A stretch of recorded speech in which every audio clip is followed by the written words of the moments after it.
taking away Zillion, and we'll finish off with Alistair. I think that's the most common 3 bans that we're seeing throughout these World Championship as a group. Yeah, and High's actually played a different champion in every single game, but honestly, by far and away, his most successful game, I feel like, was on Syndra. There's still a lot of things up right now.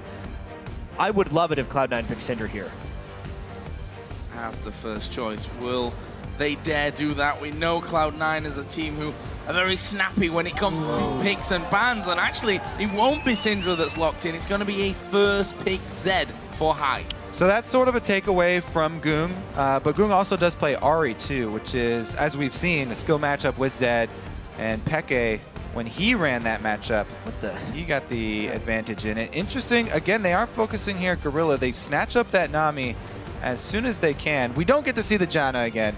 No, I mean, it didn't exactly go very well when he played it against Alliance. That was one of the things that got perfect gamed on. I feel like he just really wanted to play it, even though it didn't fit their overall team composition. I do think Jan is actually pretty good against Zed, but Nami can do the job as well. That's just a good amount of CC from their first 2 picks. And again, the focus on Watch, this guy that a lot of people don't know from Cloud9. They banned out the Lee Sin, so Shield immediately, first round, they grab him a suitable jungler here, Elise once again. They have some good pick potential, some of that stacking CC that we've seen from these very successful skill shot combos between jungler and support so far. Cloud9 picking away Corki is so smart at this point because they can't afford to just wait till the late game against White Shield. And White Shield has typically won when they go with the mid-game champion. Zephyr was actually unkilled on Corki in 3 games. Sneaky is a very good Corki, and based on the 80 carries on the board, it basically forces him to go into Lucian if they don't want to get mid-gamed. Yeah, there was a lot of talk coming into these group stage games about the solo laners of Shield, and rightfully so. Save is a very strong carry, but in the game versus Cloud9, it was the bottom lane where they got so much pressure. We do see the Ahri coming through. And along with Kayle, which honestly, top lane Kales, have they impressed us so far this tournament? I go ahead and just guess that you're going to say no. I'll say inconsistently unimpressive. Because there's been slight moments of impressiveness, especially when we saw it comboed with Twitch well. Actually, that was in one of the Samsung Blue games. Yeah. And theoretically, Najin White Shield could still go with that type of composition. Yeah, and the thing about running with Kayle, almost all Kayle compositions are very delicate compositions, so you have to have that communication with your team. Your team definitely has to be in sync to make use of it. This ultimate is all about blocking damage, not putting it as an emergency ultimate on somebody who's already low. It's all about the right timing to block big spells. Well, we'll see if they can combo that up for Cloud9 here. We are going to be seeing Janna for Lemon Nation, and Balls gonna get his hands on Rumble. Already seen it come out for him once, and we know how good of a Rumble player Balls is. Yeah, this is definitely going to give him much more of a chance to shine through than last time when he was on Lulu. It also gives him that massive mid-game spike, the Corki Trinity Force champion plus the Rumble. We've said it so many times, but even Zed does funnel into that too, even with just a couple items. So much discussion about the draft. Cloud9 got most of their favorite champions across the board. If you had to say which champion is X player best on, Cloud9 has at least 3, arguably 5. Right? Because Balls best on Rumble, High best on Zed, Lemon best on Janna, Sneaky and Meteos, there's a few champions up near the top. Yeah, and I have to say, they're going to have to worry about all these picks from Shield, because even though this comp from Shield is delicate, if they do perform with that timing and with that precision, it's been so deadly. We've seen it so many times. And the last thing is there's such a small amount of lockdown for the Twitch. If he opens up in the right spot with a Kayle ult on, there's not much Cloud9 can do to stop it. As you mentioned, we have seen glimmers of that combo actually working out for some teams. Of course, we should go over the main storyline of this game because there are a couple of different outcomes. Of course, if Cloud9 are able to win, they secure their spot in the quarterfinals and knock Alliance out. Means that they'll actually play White Shield once again to decide who's first and second seed. However, if they lose to White Shield, Alliance still have a chance and they'll play Cloud9 in a tiebreaker at the end for that second spot. Well, guys, while the players prepare to face off, we want to hear what you think about this game. Tweet hashtag C9win or NWS NWS win to cast your vote, and we'll see throughout the game who you're picking as favorites. Talking is hard, apparently. Luckily for me, we're going to get into an awesome game, though. It is, of course, Cloud9 versus Najin White Shield. How is this one all going to go down? Big one for Cloud9. They could make their lives a lot easier by just winning this match straight up. All right, let's see if Cloud9 can get some deep lane wards down to see if there's going to be any sort of lane swaps here with Twitch. Now, Nami does have a strong laning phase, so even though Twitch is a bit weak, Nami can help him out with that. Both AD carries do head down bottom to try and claim control of these side lane bushes that have been so important in putting down those deep lane wards. Sneaky gets his down, and they see Zephyr. I'm really wondering if Najin Shield is going to 2v2 this Corki Janna lane. Corki Janna isn't the craziest in fear, and Nami as a support is a strong laner, but as far as AD carries go, Twitch generally wants to lane swap. You also add to that, though, the Rumble versus Kayle matchup. We've seen everyone swapping the Rumble to try and keep them out of the game. If Balls has allowed solo lane experience, maybe that quick level 6 could force some early dragon fights. Likewise, if save doesn't get shut down, maybe a Kayle could actually reach late game and become a massive force. So a quiet start, lots of wards going down in very similar positions across the entire map, in all those areas that you'd exactly wait them to be put down into, including that bottom brush there where Lemon Nation put in that ward. Of course, we are going to be seeing Ggoong against Hai in this mid lane. Zed versus Ahri. We talked about that matchup quite a few times already, that you've got to be on form from either side to win it. Yeah, last time we saw, bottom lane might actually meet up here. The ward expired for Cloud9 because Sneaky put it down so quickly. Gorilla's in a tentative position here, and he's already shown. Whoa! This could be bad news for him. May have to burn something. No, plays it very calmly. Jeez. Loses almost half of his health, though, right from the very get-go. So since they hadn't scouted, Gorilla was trying to get lane position so he could freeze the minions for a potential farm with Zephyr. It ends up actually taking a fair bit of harass because there was no swap from Cloud9, something Najin White Shield was probably predicting there. Gorilla and Lemon Nation continue to battle it out. Sneaky position quite far up here. Zephyr actually going to trade with him, and to be honest, Sneaky is the one that's come out with less HP after that. Lemon Nation, of course, continues to fight against Gorilla throughout those brushes. A very, very interesting start from both sides. I got to point out that the junglers started on opposite buffs here, opposite sides of the map. So since there's so much trading down here, Meteos would actually end up on this side of the map after his double buffs. But because Sneaky and Lemon Nation got the lane to push in their favor, that gank is not really a tenable position for them. I mean, they can't really go for that early tower dive. So it's probably going to be a rotation back up to the top side where Kayle is shoving in. And it's probably just going to be a farm jungle for Meteos. That's typically how he ends up playing Kha'Zix. In the games where he's tried too hard to set up specific ganks, I remember a couple games where he spent far too much time top lane. He's fallen really far behind. He's all about efficiency, and it would make sense if he just continues to farm for now. Yeah, the thing about Kha'Zix versus Elise, if you go face checking with Kha'Zix, then you're going to be in trouble because Elise definitely has that advantage early.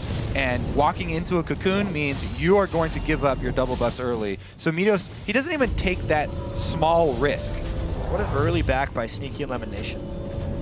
Yeah, leaving that lane straight away. It's going to give Sneaky that second Doran's Blade and more pots, which might become crucial. Obviously, Nami, we saw earlier on, was able to get those heals in, and Zephyr is at full HP despite those trades that they had going on. So a few pots just to help Sneaky out, and that second Doran's Blade to maybe give him a bit of an edge. So much trading going on down there in the bottom lane, yeah. I'm wondering if Zephyr and Gorilla are going to try and shove this hard and back as well to try and answer that combat effectiveness in lane. The double Dorans is definitely, I think, a call for a bit of extra sustain. Sneaky was taking a little bit of extra damage. Didn't want to invest all the way into Vamp Scepter, but instead will get the small amount of lifesteal from the Doran's Blade. Plus the lane was in a spot where he didn't lose too much CS. Really great NATO. Yep, Gorilla gave it away there. I'm not quite sure if Lemon even saw Zephyr go into stealth, but they did stop the back, so there won't be the evening up of items here for Zephyr and Gorilla. But again, they're hard shoving, pushing this in, and they've even called Watch to protect them. Because their back got called, they made the audible to bring in the extra ward. And Zephyr and Gorilla have been playing this lane really well. A 2v2 Twitch lane, shoving in and being ahead on CS is quite an accomplishment early here. Watch makes it into the brush, whereas Kha'Zix decides not to gank. This is pretty dangerous. So they did place that pink ward, though. There is a Cocoon landing onto Elimination. He's going to be forced to flash away. It was good from Watch. His ward that he placed just moments before up by those Wraiths actually saw Kha'Zix coming, and he snuck into the rush, ready in case there was a gank down there from Meteos. In the end, it was a face check from Lemon Nation that got him started, and there is the recall again for Lemon Nation. And I got to commend Watch for his pathing this time around. Last time we saw him versus Shield, very predictable pathing. This time around, coming down through that side of the river, sneaking into the bush, waiting just to get the flash there, and a successful and efficient use of his time. I will say, all the lanes for Najin White Shield are winning right now, which is really good for them against Cloud9. Cloud9's a team that typically, if we think back to when they were so dominant, Meteos would just be farming the jungle and they'd rely on their lanes to be win, but every single lane on their side is getting pushed back, which really doesn't create any playmaking potential for a team that already has very lacking initiation. See how Meteos decides to remedy that, actually picking himself up an extra ward. Obviously switching out to that sweeper lens so he can try and get some control. Currently soaking up a bit of experience in that mid lane, since we did see High recall him for the first time to come back into lane with a Cutlass. It's actually a Seeker's Arm Guard that we see Ggoong going for first of all, so he's going to be going up to that Zhonya's, whether he goes directly to that or just wants the Seekers for and that. Look at Meteos here, because he's so scared of getting counter-ganked by an Elise, wards the very tip of that bush first, and it's only saves intuition that causes him to back off here. Balls gave that away with his, yeah. Zed also intuition left lane. And the fact Zed was MIA, so Ggoong's going, hey man, there's probably some friends heading up to the top lane, and he had to back away. Sometimes overcommitting and sending 2 people to gank is just too many, and you overcommit, you know, by giving away that there's no mid laner. It kind of ruins the jungler's gank when Meteos actually had a good position there. Well, back to this bottom lane, it is Sneaky that holds the lead. We did see Zephyr go back though, Vamp Scepter and a longsword for Zephyr in these early stages, so Sustain with the heal from Gorilla as well, certainly going to be helping out that bottom lane. And they, I won't say necessarily massively needed right now, it's not a huge margin, especially with this wave pushing into Zephyr's direction. Yeah, that's fairly even down bottom still, and Twitch did get to go back to now have the upper hand as far as items in lane go, but I do want to talk about a little bit more about this shield composition, because during their gauntlet run, their 5 ranged comp was my favorite of their choices that they made, just because of the way that they play teamfights so well. They spread out and they kite back for just long enough until you overextend and give them an opening, and they quickly turn it around on you. They have these options with the Nami Bubble and the Elise Cocoon. If anybody gets up too close, all members on their team being ranged can immediately switch targets and focus fire anybody that gets caught out. So Cloud9, they're going to have such a hard time nailing down any one of these shield members. And as we said, it's a very delicate comp, but Watch always builds full tank on his Elise. Doesn't even go for the AP item for Elise. And he's going to be basically a stun bot. It's going to be made even harder by the fact for Cloud9 that they don't have any real initiation. Look at that team. Not a single stun. They have a couple slows from everyone's kit, but that's about it. And a few knockbacks. That's not that great for initiation from Janna. So yeah, that 5 range is going to be really hard for Cloud9 to initiate on.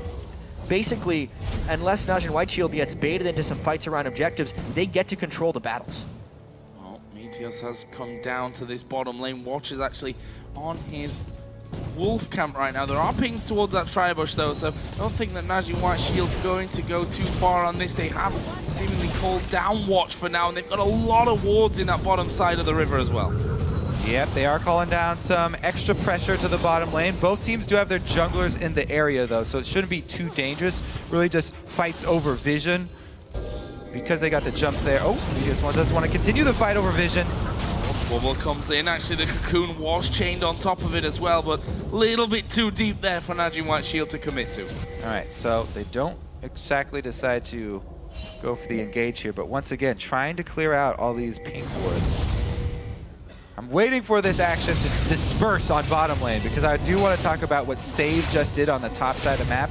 We didn't get to see what Save was doing, but this is a top laner that focuses heavily. Oh, Zephyr actually may be caught out. He is going to get the heal from Gorilla, and the turnaround. A great bubble comes in. There's the tidal wave. Monsoon was used early. Watch tried to get in. The poison is ticking away, but the shield will make sure that he doesn't go down. Actually had just enough health anyway. Meteos is coming down to that party, but he's late to it. Oh! Time to turn around. A lot burned on both sides there in the bottom lane. That may spur on a Dragon attempt for Najin's shield right there. Plus that last charm hitting and a huge chunk out of Hive really, really frees up shield to easily take this dragon. They time aggression bottom lane and mid lane, and then immediately swap over to dragon. Good objective control there. Hive's made his roam up top. We'll see if he can actually catch Save. Yeah, we'll see about the instincts of Save here, because he should know that High's on the way. He burns his flash very early on. He should have known that High was there, because Meteos went immediately to the mid lane after giving up the dragon. Well, one thing he has opened up there is for Ggoong to get a lot of damage onto this middle turret. He's got another wave coming in there, and I'm not sure that Meteos alone can hold this one. One more auto attack or two will be able to finish that one off. That's the first turret of the game going to Najin White Shield directly after the dragon, which just puts that 2,000 gold lead in their favor. Yeah, early game here going heavily in favor of Sword. Now, I want to circle back and talk about what Save had prepared on that top lane when so much action was going on bottom. This is a guy who had the highest number of wards cleared for his team, and he just went down and brought 2 wards for himself and placed them extremely deep in the blue side jungle. You can see the spots You're that talking about Watch, right? Or no, Save. I'm talking about Save. The top laner. He went into the blue side jungle. These 2 deep wards that he placed, the camera was not on. He placed them for the white, which Kha'Zix goes to very often trying to clear with isolation damage, and this little path here coming from the wolves too. So he can see anything that's going on his side of the map. That's how he controls his lane so well, and why he plays with so much confidence up there. This could be dangerous down bottom for Zephyr. We saw Sneaky actually managing to stay away from the damage, but Watch is coming down. Ggoong is coming down as well. Cloud9 need to evacuate this bottom lane. Zephyr gonna stealth up there, but doesn't actually get it. Gets a slow onto Sneaky, but he's full HP. That's not gonna mean the world to them. And Najin White Shield not able to get in for the kill, and of course the dragon already gone. Yeah, it's just all about their control.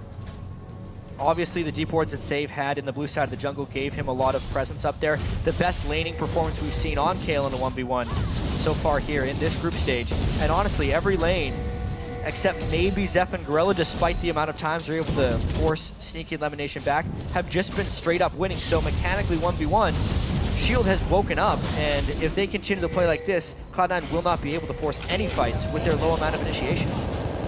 Comes a 1v1 again. Zephyr definitely on the losing end of that. Gotta run now, but Watch is going to come down. Lemon Nation face checking towards the brush, is going to get a decent knockback there as he uses that Monsoon, but Sneaky's the one they're going to try and push. TP coming in from balls, but that will be a little too slow to get in on the action. Tidal wave actually thrown back their way. There's the cocoon into the bubble. Meteos comes around. Ignite is going to go down. Will he get the kill? Ggoong comes around. He gets first blood. Will use the Spirit Rush to try and get away. Flashes the void spikes as well, and White Shield hit and run. Ggoong super low.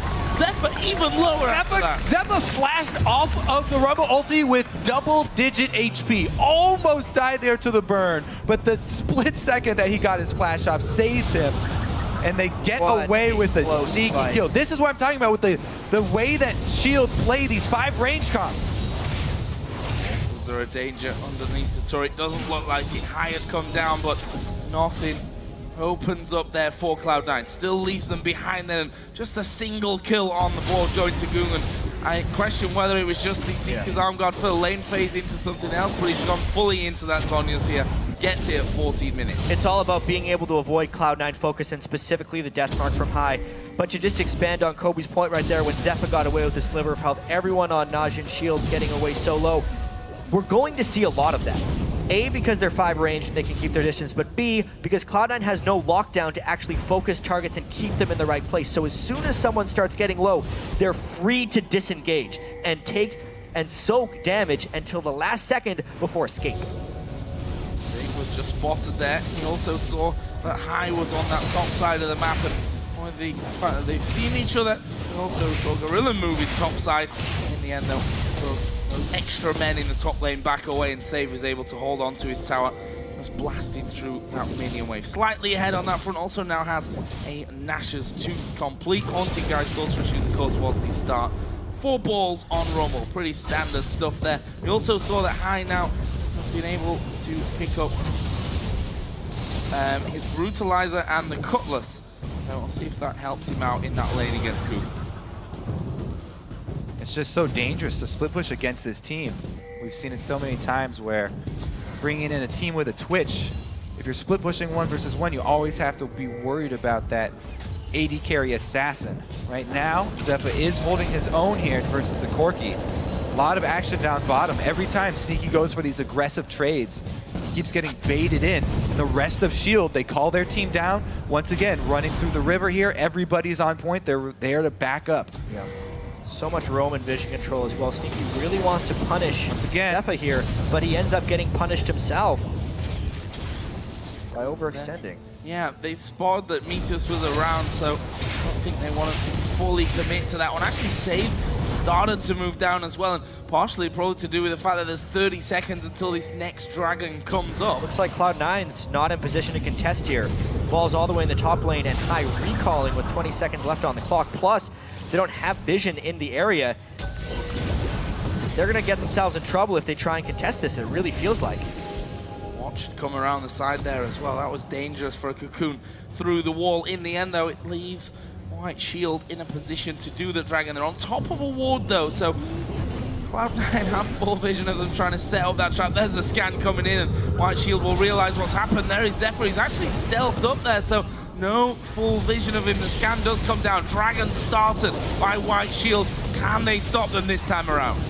I mean, it's getting so low. They're not really in position. If they try and fight, it's after the fact, and they don't necessarily have the ability to lock anyone down if they collapse. And Dragon without anything to be said by Cloud9. What are White Shield going to do? 5 men moving from that Dragon takedown straight into this middle lane. Actually, there's no real defense there. There were 3 men in the bottom lane. And this is White Shield now going to be putting a lot of damage onto the tower. Can they take it? Half HP gone already. Looks like they're waiting in the wings here. Cloud9 might engage. Oh, they're going to push it from the side. Balls. Where is he going to go? Equalizer onto 3 of them. Deathmark goes to the back. Watch is definitely going down. Ggoong may fall as well. He's super low. Gorilla comes in from the side. Tries the bubble, which she doesn't need in the end. And that will be a 2 for nothing. They got to shove back up mid and get a turret off of this. Cloud9 needs some extra global gold to even this game right back up. They've got a minion wave. They got control of mid. As far as the goal goes, though, Kobe, they can even it out really easily. They didn't even lose that interior turret, despite losing most of its health. And Sneaky was able to take the side turret while the fight was happening mid. Outer turret down for Cloud9. That actually gives them the turret lead and closes up the goal to just say 200 difference. They're going to be stealing away a blue buff as well. And so that won't be going over to Ggoong. Nice moves overall from Cloud9. Yeah, that was a combination of Shield being a little bit greedy. They sent Zephyr up top to answer AD carry split down bottom for AD carry split up top to get that farm. And they thought they could just 4-man this mid, but it was a beautiful Rumble ulti from Balls. Watch the position. He lines it up right next to the wall. So it doesn't even have to be straight in a corridor. It's right next to the wall. Everybody's through it. And High got a great ulti off with Zed timing it. Both members tried to jump away as soon as the ulti went off, so he traveled with them to get that huge chunk. That's the way Cloud9 has to fight if they want to be able to actually get kills, but it requires Najin Shield to be pushed up pretty far because the chase distance in order to actually close those kills is really great. If Najin Shield is turtling or if Cloud9 is doing an objective, it's going to be much more difficult for them to find those fights. But that is just a really great sign for Cloud9 that they could find those fights, especially now that Meteos has gotten his second evolve, more slow from his W, better chase for Cloud9. Again, focus down bottom here though, and they've got the red side warded up, so Shield are going to see the reinforcements coming. It's up to Lemonation to shield the turret as much as he can. And honestly, didn't really do too much damage there, White Shield on that one. Still holding vision control, and that's something that we've seen quite often out of these Korean sides when they kind of have that fight and realize that Dragon's gone down, and that area might not be priority anymore for the blue side. They'll go in and try and get those deep wards in position so that they can keep a hold of that. Also means that they can more safely push the bottom side of the map. Yeah, and it's so important for Shield to do that because they love running these champions that pick people off from Fog of War. They're all about getting this deep coverage and keeping it that way. Cloud9, though, have defensively warded fairly well on that side of the map now because they've seen how much Shield are focusing down there. Right now, though, Zephyr free farm at the bottom, 5 members of Cloud9 up top, so they need to make a play up top because they know the AD carry's not there. Right now, they're just getting vision. It's a Trinity Force window for Cloud9. Whenever Corki hits his Trinity Force, what is that team able to do with said advantage? Because Zephyr, with that split push, being able to take down turrets will become more and more powerful. He can get a Ghost Blade, even now with the Blade of the Ruin King, he can start picking people off. It's all about the team fight right now with a level 12 Rumble who has his Leandries and a Trinity Force on Corki. So they do answer up top side. I like that they answer in a trade rather than trying to run down to defend because Zephyr already had position down bottom. So Cloud9, they commit to this top side. They've warded up red side. Now it's them looking in the bush for a pick. Ggoong walks right by. Death mark down, but I don't think there's enough damage in there.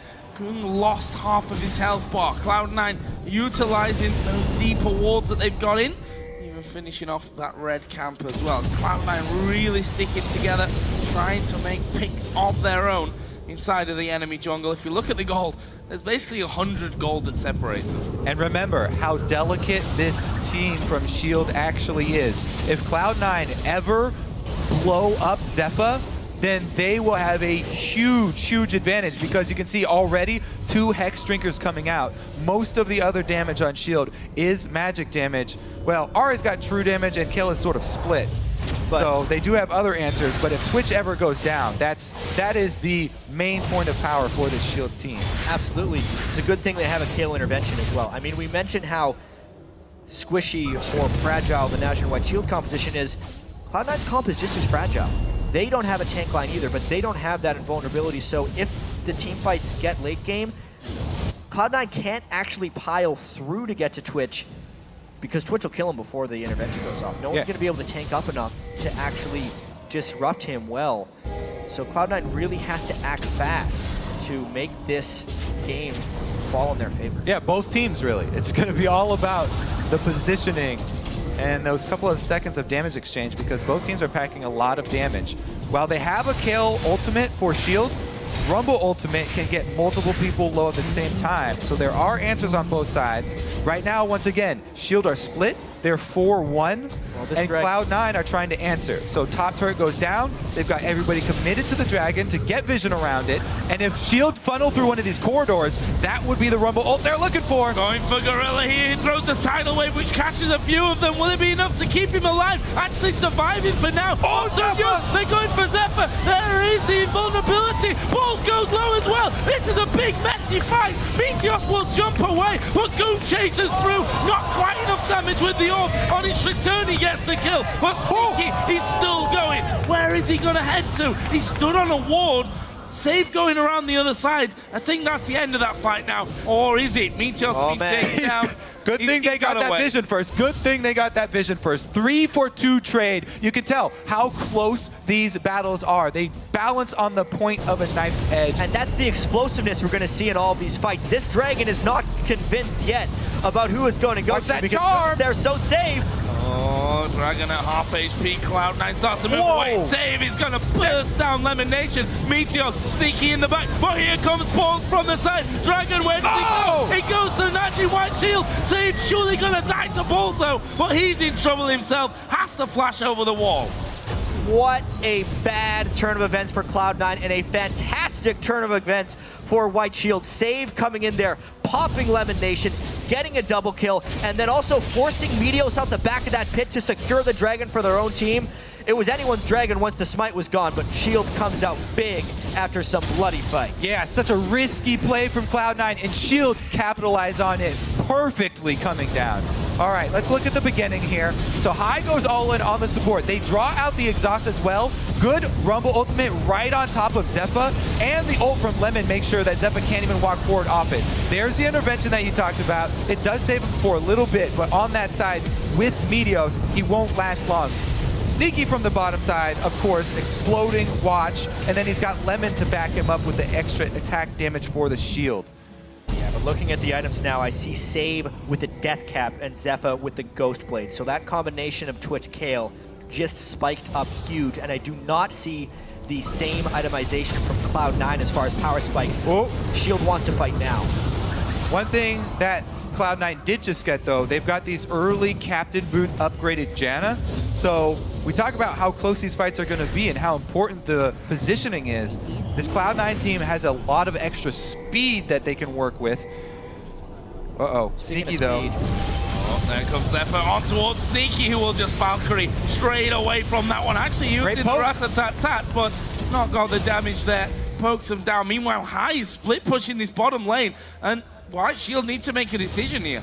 Well, it looks like they are going to swing back over and try and cut him off. It's up to the rest of Cloud9 to keep up the pressure or tell High to back off.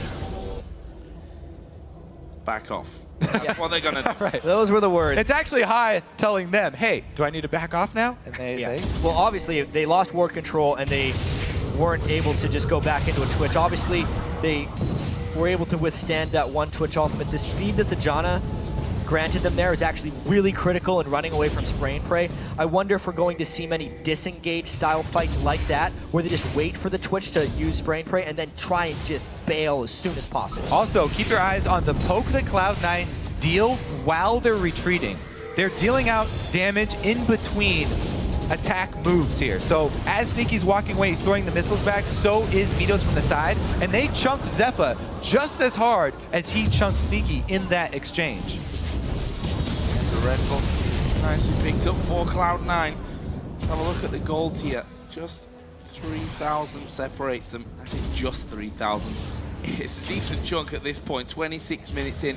Cloud9 actually looking at Baron here. There's no vision, funnily enough, on that area of the map for Najin White Shield, which means Cloud9 basically have free reign up towards that tri-bush. However, they've spotted High now going to that top lane. White Shield are moving in from the bottom side. Pink Ward in the Death Brush will spot them. They've got position on this mid lane here. Cloud9 look like they're going to commit to the split push, so they're going to leave High up there, but they can't get behind this turret in time. Well, it was way too low anyway, so that one goes down. It's going to be that inhibitor turret defense. They need to use a Rumble ult probably to get him off this. This is really poor positioning for Cloud9. Najin White Shield gets almost the whole turret. Well, then, oh no, almost about it. They're going to take it here. Zephyr will finish that one off, and that is the exchange that Cloud9 have taken. But will they keep going? High is pushing up there, and he's going to be chunking through that one. We see the recall coming in.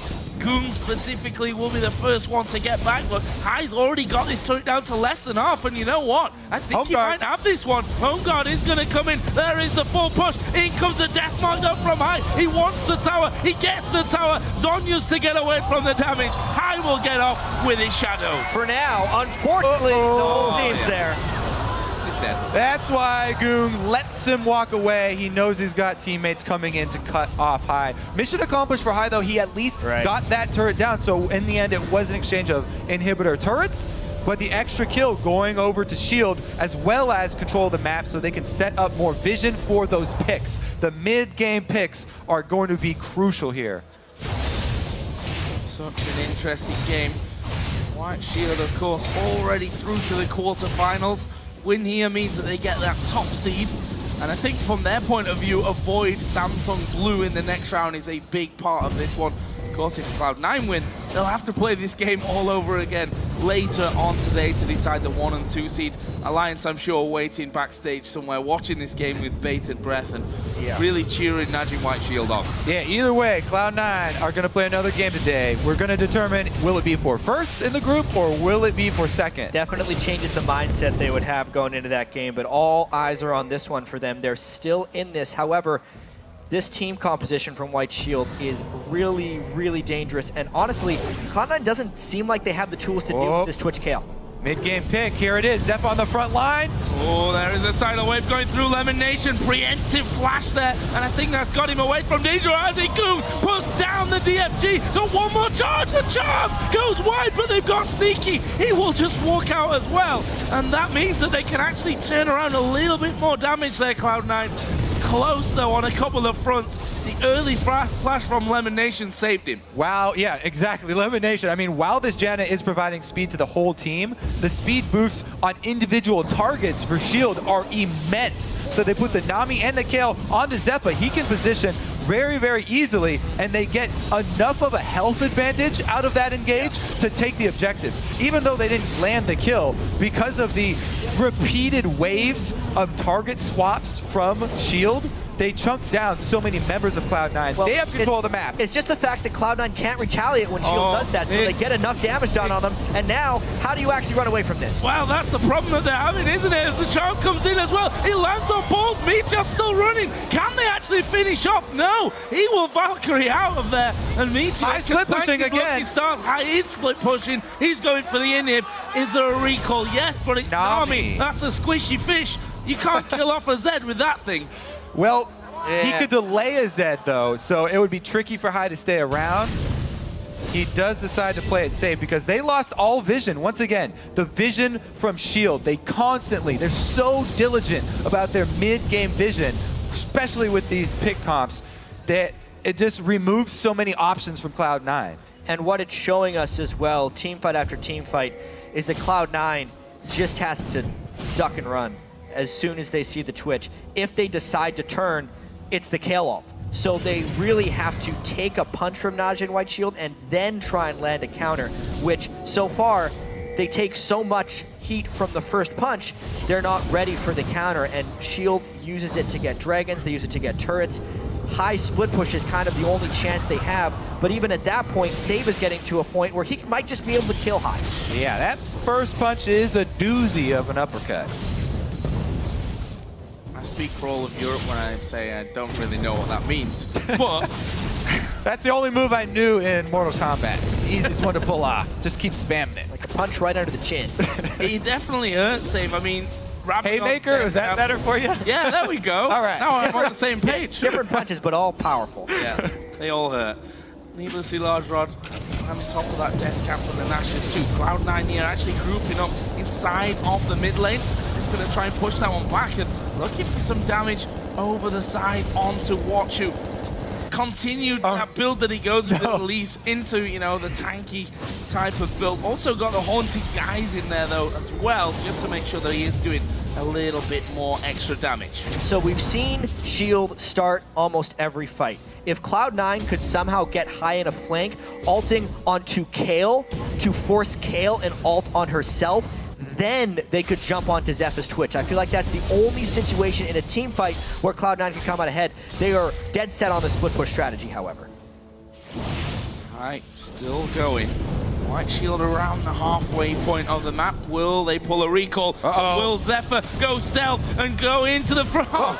Gets hit with the bomb. A little bit unlucky for him there. Sneaky's got those heat-seeking missiles, actually, courtesy of their sponsor, Air Force Reserve. All right, so they do head up. Once again, though, mid wards here from Shield. They can keep track of the four-man group. So it's really hard here for High to work with this split push because constantly Shield are coming through their red side jungle and clearing it all out. I mean, we're really seeing why Twitch is such a high-value pick the entire regular season in Korea. It shuts down split push well, and it also creates an amazing... Oh, High's going for it. He's got the minion wave there. It's just a Nami. That would really open him up to getting cut off. Can the rest of the team get vision? Yeah. That's what he's working with. High is just trying to read where the rest of Shield is, and every time Shield pushes back, they can't safely get vision, and they can't actually keep close to Shield either. They gotta have double threats here, so they're threatening for the Baron at the same time that High is threatening that inhibitor. Teleport here, High's gonna get this inhibitor, but he might die for it. Watch is there on the Baron as well, trying to stop them from doing that, and they've actually pulled them away from Baron, but they do get the inhibitor. There is a death mark going on to Gorilla. I can't see him escaping, but he doesn't. The splat comes down. down. Where's High gonna go now? He's kind of trapped inside of the base. DFG will be put his way. Ggoong is surely going to finish him off, but look at the damage back. High does a lot, but not enough. Inhibitor, but that's their main mid laner. That's their only mid laner down, and he's the highest level on the team. That gives 50 seconds here for Shield with a little bit of a power play. Those super minions up top, though, are going to be crucial for Cloud9. They need multiple points of threat for their team to work out. That's why they threatened the inhibitor. At the same time, they timed it with the Baron threat, pulling Shield in 2 different directions. And I think it's very unlikely that Shield tries to force a Baron during the downtime of High, only because we think about their 5 range composition and how, yes, they want to get fights with Zephyr, but the one thing they don't want is to be backed up into a corner where they can never disengage or choose their fight. Baron would do that. They would be a victim to the Rumble Ult and the Corki missiles, and it's just not a smart idea for them to face. Those just nerves of steel from High, the main shot caller on this team, the one voice you hear if you get a listen in on their communications in game. He made that commitment to the top lane inhibitor, got it plus the kill to exchange to delay Shield's rebuttal here. Now they do have, they've got full vision control around that Baron.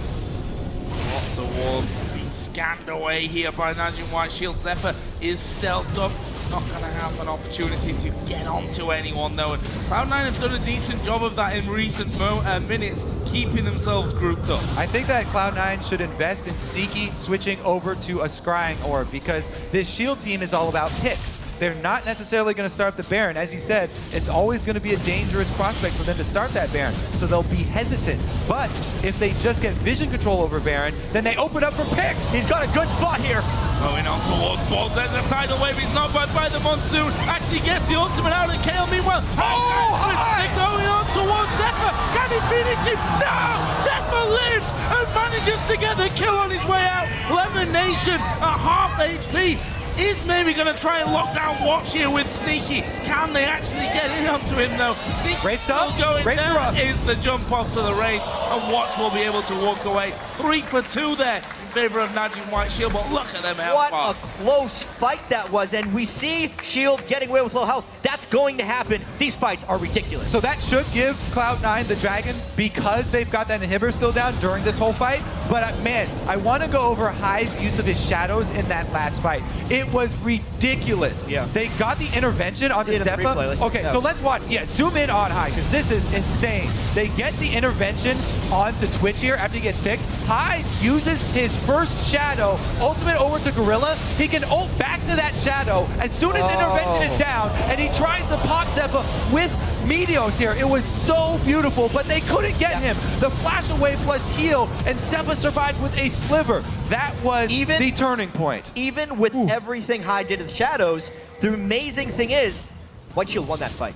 That's how hard it is for Cloud9 to team fight against this Twitch kill combo. The amount of outplay required to have a chance at killing Zephyr is extreme. Talked about the precision needed for this team comp, for both of these teams to come. This is one of the most exciting games that we've had. One of the most well-played team fights. Meteos gets caught. He's invisible though, and he gets away from it. Charm going in. DFG was used as well just after that. We also see now that Sonya's 4 save complete, so harder and harder each time for High to pick a target that he can get through, especially if you combine that with the intervention.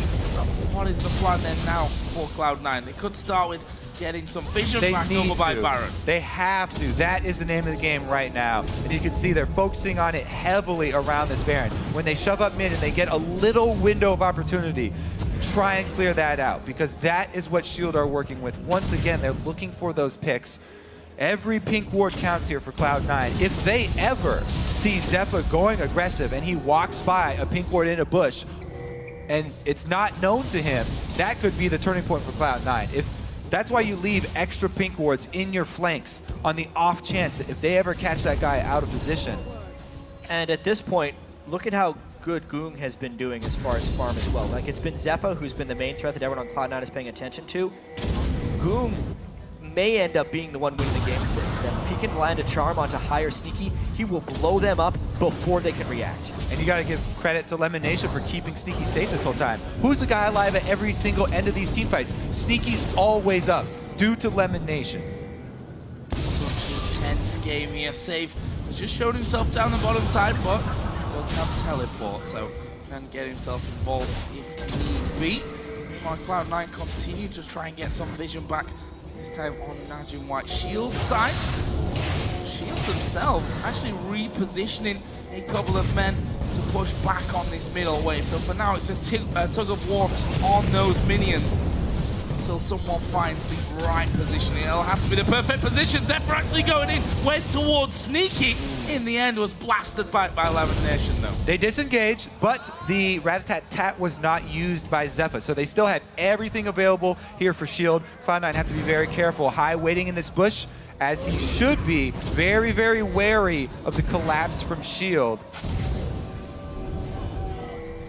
Ward after ward put down in the back of the pit. There is Ggoong clearing out the wave that High had shoved forward as I actually decides to go home. Spend up before coming back in. Elimination continues. That war with Gorilla inside of the Baron pit. All about getting each other's vision in and out of that one. He needs to be careful how far forward he goes there, though. Save jumps on him. Has a lot of burst potential from that Kayle. They're making a strong move on mid here. They've got position with the minions. Charm barely missing, just an inch, and Shield take over, reclaim this small area of the river. Yeah, and Cloud9's been spending 15 minutes finding creative ways to avoid Shield. It's a wonder they've lasted this long, it feels like, because the potential of this team is just so great. High is not in a split push position here. They still can't get control of the Baron pit, and Shield is just biding their time. 41 minutes in. It's crazy how quickly this game has gotten late. Yeah, and the only reason that Cloud9 were able to even do that is because High got that inhibitor down, because they had that pressure top, so that kept Shield from committing, and it drew their team apart. Yeah, Alliance, look at them watching. Just hoping that Najin White Shield can pull off this game. Remember, if that happens, it will create a tie for second between Cloud9 and Alliance and force a tiebreaker game there.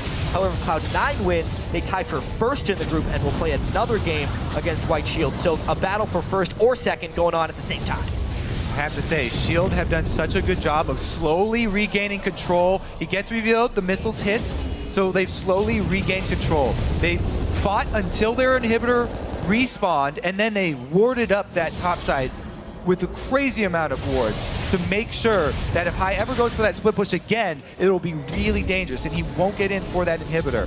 Now they've regained vision control around Baron, once again looking for the pick. Cloud9 shoving mid, though they know that Shield are not going to start off that Baron. This is where games they're going to get clapped on. This is it. This is it. Turret is going to go low. Zephyr trying to get around the side. He gets us low to balls, but they decide to just back off into the side there on the jungle. Actually, the bottom tower went down. It's a massive minion wave down there. There's 2 cannon minions just... And they're running up mid here. Cloud9 are out of position. Oh, actually, they got Meteos behind them. High is also behind them here as well. What is the plan? They need to deal with that big minion wave that's already taken a turret on the bottom of the map. The charm from Ggoong goes wide, and it stays tense here in the middle. Both side lanes are pushing with massive minion waves. Shield are gaining small advantages as time goes on here, and they keep Cloud9 in the middle of the map. This is what Shield does. They won so many late games just letting the minion waves go back and baiting the other team into jumping to them because they have no other choice. Either Cloud9 goes back for the minion waves and gives rid of Baron, or they fight now. Zephyr goes in. Oh, he's going for Sneaky as well. The Valkyrie instantly elimination uses the monsoon. Instant equalizer as well. Zephyr stood on top of it, gets the intervention. Ggoong at the back, he's going to get one. Sneaky will go for him. Meanwhile, over by the Baron, Meteos gets Zephyr, gets the reset. High is all over the place and will pick up the kill onto save. Ball still alive, finished up by Watch, but Watch is going down as well. So for High, it will be another one. It's Kha'Zix in the end that gets it. That's a 4 for 2. This is a chance for Cloud9 to push. Sneaky let Ggoong live after that's done. He wanted to join the rest of his team, so Ggoong got away with his flash. Now Cloud9 make the decision to go back towards Baron after pinging the turret. This is dangerous. Do not have much time. Ggoong can make this count. If he hits the charm on Sneaky and 100%s him. Meteos low on mana. Ggoong does not have an ultimate yet. 30 seconds until save if this one gets delayed. I wonder if Sneaky tries to jump over one charm. They got it low. It's going down quickly though. No flash to get Missed over the the charm. wall, though. That's the danger That's it. here. The They got charm it. misses. Ggoong is going to get his W1, but it won't go that far. And there is the Baron going over to Cloud9. They're still 4,000 gold behind, but they've got the Baron and they got to make it count. The biggest thing about that fight and how great it was for Cloud9, they had 2 GAs going into that. They did not consume either